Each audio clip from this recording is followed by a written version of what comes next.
नमस्कार मंडळी, आजची रेसिपी खूप खास आहे। आज आपण मातीच्या भांड्यात मस्त असा चमचमीत ढाबा स्टाईल रेसिपी करतोय।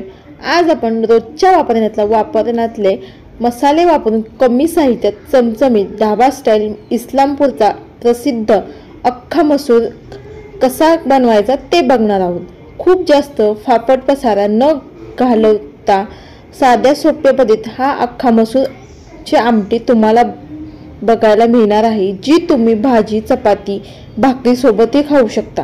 रेसिपी शेवटपर्यंत नक्की बघा। माझ्या रेसिपी जर तुम्हाला बघायला आवडत असेल तर वैष्णव रेसिपी चॅनलला प्लीज लाईक करा, सबस्क्राईब करा आणि बाजूला जे बेल आयकॉन आहे त्याला क्लिक करा। आता या तुम्ही रेसिपी इंस्टाग्रामवरती फेसबुक देखील पाहू शकता, त्यामुळे त्याला देखील फॉलो करा। चला तर मग वेळ न घालवता पटकन रेसिपीला सुरुवात करूयात। तर आज आपण त्यासोबत मातीचं भांडं कसं वापरायचं ते तुम्हाला टिप्स सांगणार आहे झटपट अशा। जर आणखीन तुम्हाला टिप्स माहिती असतील तर कमेंट बॉक्समध्ये सांगू शकता, म्हणजे सगळ्यांना माहीत होईल। तर पहिली गोष्ट म्हणजे मी मातीचं भांडं विकत घेताना दुकानवाल्याला विचारून घ्यायचं भट्टीत भाजलेलं आहे की कच्चं। दुसरी गोष्ट म्हणजे भांडं विकत आणल्यानंतर 24 तासासाठी पाण्यात भिजवायचं आणि दुसऱ्या दिवशी संपूर्ण दिवस उन्हामध्ये वाळवायचं। आता इथे मी पाण्यातून पूर्ण भांडे काढलेले आहेत आणि पूर्ण दिवस याला उन्हामध्ये ठेवणार आहे एक दिवस। आणि त्याच्या पुढची गोष्ट म्हणजे एक दिवस उन्हामध्ये वाळल्यानंतर आणि त्याच्या पुढच्या दिवशी भरपूर तेल लावायचं भांड्याला आतून बाहेरून। स्वयंपाकासाठी आपण वापरतो ना ते तेल वापरायचं आणि संपूर्ण तव्याला आणि ह्याला कढईला पूर्ण तेल लावायचं। म्हणजे आपण तेल पूर्ण व्यवस्थित लावायचं सगळ्या बाजूनी व्यवस्थित, म्हणजे आपण तेलाची आंघोळ करतो ना तसंच अगदी करायचं आहे। त्या तव्याला आणि कढईला व्यवस्थित वगैरे लावून घेतल्यानंतर या कढईला आणि ह्याला अगदी सगळ्या बाजूनी व्यवस्थित असं सगळ्या कढईला वगैरे सगळ्या बाजूनी तेल लावून घ्यायचं। हाताने देखील लावू शकता किंवा कॉटनचा कापूस वगैरे असतो ना ते देखील लावू शकता। व्यवस्थित दोन्ही तिन्ही भांड्याला लावून घेतल्यानंतर तेल लावून घेतल्यानंतर ते परत दिवसभर उन्हात वाळवायचं। मातीचं भांडं सीझन करून वापरायचं, म्हणजे मातीचं नवीन भांडं असतं सीझन झाल्यानंतर संपूर्ण पाणी भरायचं, एकदा पाणी छान गरम करून उकळून फेकून द्यायचं। भांडं कोरडं झाल्यानंतर वापरायचं।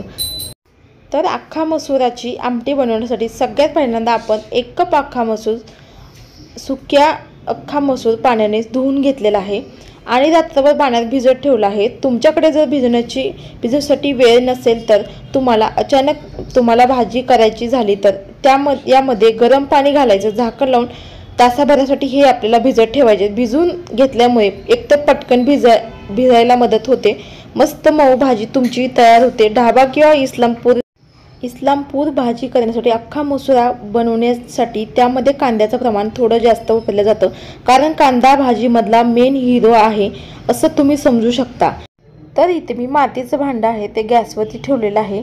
त्याच्यामध्ये 2 पळी इतपत कॅटलीचे तेल टाकलेलं आहे। त्याच्यामध्ये अर्धा चमचा जिरे, अर्धा चमचा मोहरी टाकायचे आणि ह्याच्यामध्ये आपण जे भरपूर सारा 5 ते 6 आकाराचे मीडियम आकाराचे कांदे जे बारीक करून कट करून घेतलेले आहेत ना ते टाकून घ्यायचे आहेत आणि ह्याला साधारण 5 ते 6 मिनिट परतून घ्यायचे लालसर कलर येईपर्यंत या कांद्याला। ह्याच्यामध्ये आपल्याला अद्रक लसणाची पेस्ट टाकायची अर्धा चमचा, किंवा तुम्ही मिक्सरमध्ये सुद्धा वाटून घालू शकता अद्रक लसणाची पेस्ट। मी सुद्धा घरी बनवलेलीच आहे ही अद्रक लसणाची पेस्ट। याला छान परतून घ्यायचं।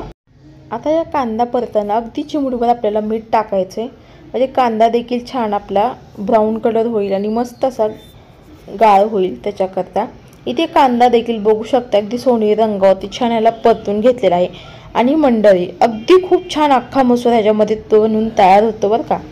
आणि ह्याच्यामध्ये आपल्याला घालायचे आता 2 चमचे कांदा लसूण मसाला, ह्याच्यामध्ये अर्धा चमचा हळद टाकायचे, कश्मीरी लाल तिखट टाकायचे 1 चमचा। इस्लामपूरची भाजी करण्यासाठी हे कांदा लसूण मसाला आणि लाल तिखटच वापरतात, जे दुसरे खडे मसाले अजिबात वापरायची गरज नाही। ह्याच्यामध्येच हे भाजी अगदी व्यवस्थित होते। आता याला तेल सुटेपर्यंत छान परतून घ्यायचं कांद्यासोबत मसाल्याने देखील। 1 ते 2 मिनिट ह्याला छान परतून घेतलं। जे आपण अख्खा मसूर भिजवून घेतला होता ना त्याचसोबत त्याला आता ह्याच्यामध्ये टाकायचं आहे या फोडणीमध्ये आणि ह्यालासुद्धा अख्खा मसूरला 2 ते 3 मिनिट याला छान परतून घ्यायचं तेल सुटेपर्यंत। आता बघू शकता तुम्ही अगदी 2 ते 3 मिनिटांनंतर याला तेल देखील छान सुटलं देखील आहे। आता ह्याच्यामध्ये थोडीशी कोथिंबीर ॲड करणार आहोत आपण, फ्रेश अशी चिरून घेतलेली बारीक। त्याच्यानंतर ह्याला छान एकदा परतून घ्यायचं, मिक्स करून घ्यायची कोथिंबीरसुद्धा। कोथिंबीर देखील छान मी ह्याला मिक्स करून घेतलं अख्खा मसूरमध्ये। परतून घेतल्यानंतर यालासुद्धा छान तेल देखील सुटलं देखील आहे अख्खा मसूरला। असं केलं मी काय होतं म्हणजे जे मसाले आहेत ते अख्खा मसूरमध्ये छान मुरले जातात, त्याच्याकरता परतून घ्यायचं 1 ते 2 मिनिट।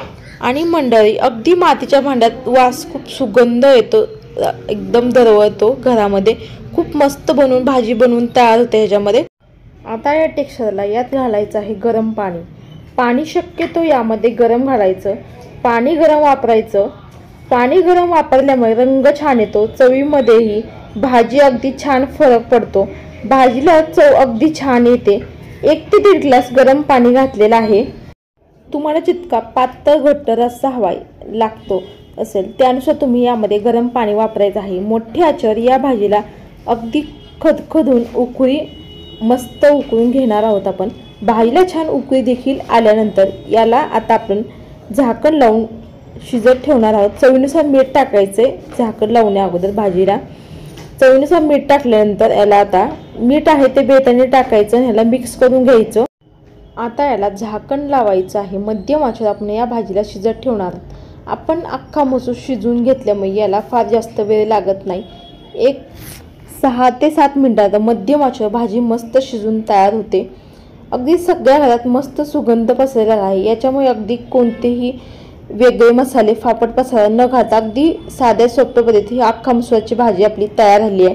आता अख्खा मसूर शिजला का नाही ते चेक करायचे, दाबून बघण्याची गरज आहे। अगदी छान मसूर शिजला आहे बघू शकताय, म्हणजे इथं आपली भाजी छान तयार झालेली आहे। भाजीला मस्त तरी देखील आले, रंग सुद्धा बघू शकता अगदी सुंदर आलेला आहे। कांदा लसूण वापरल्यामुळे भाजीला चव अगदी मस्त येते। इथे थोडीशी फ्रेश अशी कोथिंबीर चिरून टाकायची। इथे आपली अख्खा मसूर देखील छान शिजला देखील आहे, दिसायला एवढी छान दिसते भाजी, खायला अगदी अप्रतिम चवीची लागते ही अख्खा मसूरची। इस्लामपूरची भाजी करण्यासाठी आपण एक स्टेप करणार आहोत, ज्यामध्ये इस्लामपूरमध्ये तडका देतात वरून। कॅटलीतली पळी आहे ती 2 पळी तेल टाकायचं, कढई तेल छान गरम होऊ द्यायचं। त्याच्यामध्ये आपल्याला धने अर्धा चमचा, जिरे अर्धा चमचा टाकायचे आणि त्याला छान तडतडले की त्याच्यामध्ये लाल सुक्या मिरच्या टाकायच्या, हिंग टाकायचा आणि 5 ते 6 लसणाच्या ठेचलेल्या पाकळ्या टाकायच्या आणि ते तडका आहे तो थोडंसं अगदी अर्धा चमचा, अगदी पाव चमचा तिखट टाकायचं आणि फोडणी जी आहे ते या मातीच्या भांड्यात आपण जे अख्खा मसूर बनवणार त्याच्यामध्ये टाकायची आहे। इथे बघू शकता अगदी आपली गरम गरम अशी अख्खा मसूर इस्लामपूरची प्रसिद्ध अशी आपली भाजी इथे बनवून तयार झालेली आहे। बघू शकता तुम्ही अगदी मस्त बनवून तयार झालेली आहे, चमचमीत आणि झणझणीत। तुम्ही ही भाजी भाकरीसोबत, पोळीसोबत, भातासोबत खाऊ शकता, अगदी अप्रतिम चवीची लागते। तुम्ही सुद्धा या पद्धतीने इस्लामपूरची भाजी सुद्धा तुम्ही नक्की करून बघा आणि कशी झाली ते कमेंट करून नक्की सांगा।